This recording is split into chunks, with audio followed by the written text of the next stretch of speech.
Hey guys, back in the knife shop. Been over here for, I don't know, 5 or 6 hours. Got a bunch of work done. Finished up the DET anneal and heat treated the first batch of bush hunters I'm trying to get out the door, and they're just now finishing up temper here in a few minutes. And then while I was waiting on those to do their thing, got a bunch of work done on these other knives. Got a short drop tine, and these numbers on the side and letters. It's a 27-degree edge with a flat grind. Now right now there's no edge on this, it's not heat treated, but that's what I'm going to put on it once it's heat treated. So it'll have a 27-degree. This is an 1/8 inch knife. This will make a really nice little hunting knife.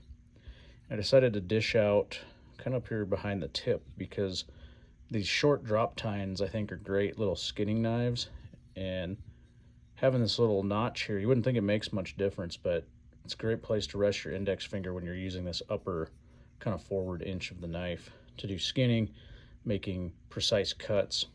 And so I think I'm going to do that on all my drop tine shorts because they are a short knife, and usually I think folks that want a short hunting knife, it's because they want good control when they're skinning, and so I think that makes sense.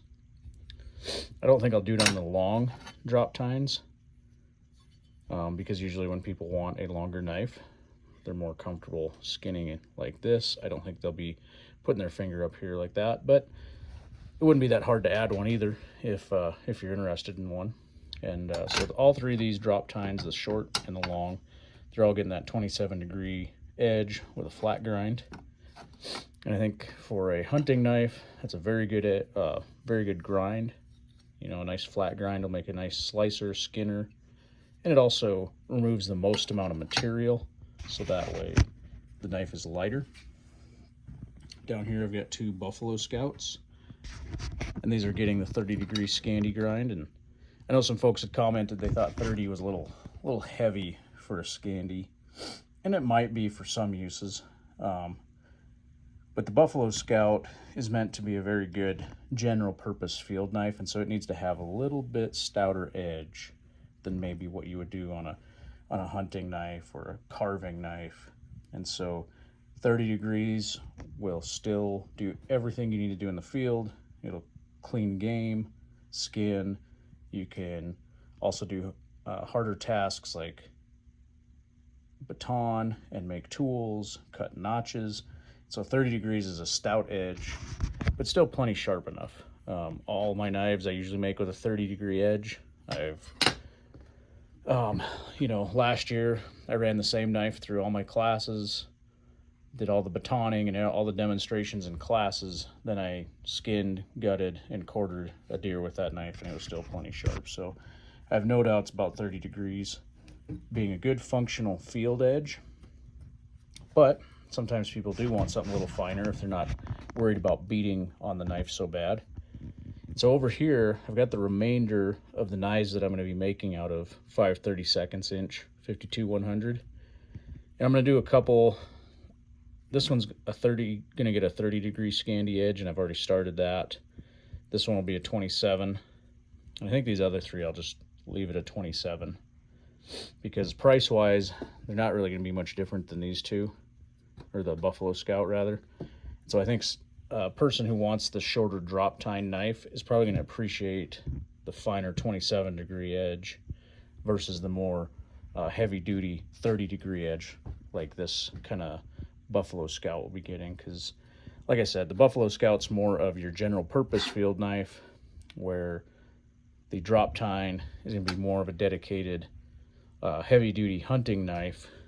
And then these I'm just going to do Scandi grinds on because it'll be a cheaper cost, lower cost, not as much time. It takes me, this is rough, but to get down to these roughly 30 thousandths edges here, these probably take 10 times as long as these, literally. Just look how much more material you're moving.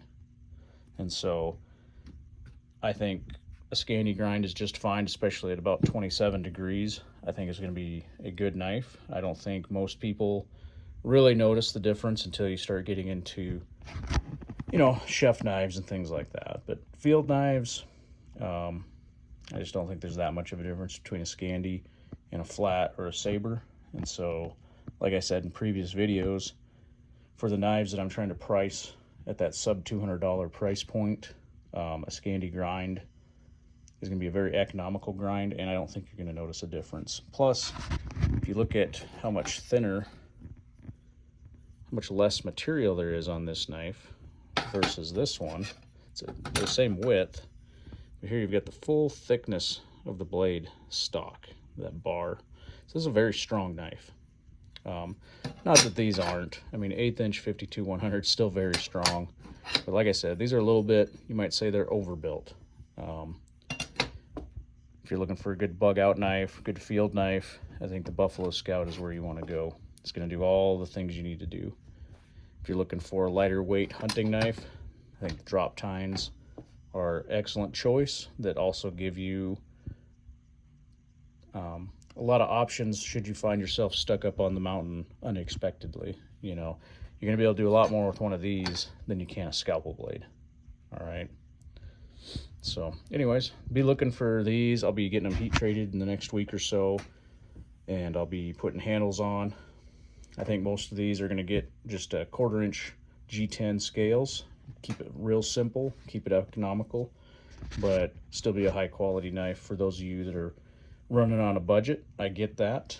You know, especially if you're trying to put gear together and train, go to classes, you know, and you want a good knife, something that's not going to fail you, something that you can trust the heat treat and design on without, you know, spending any more than you have to. I think that's where kind of these knives are going to come into play for you. So anyways, thanks for watching. Have a good day.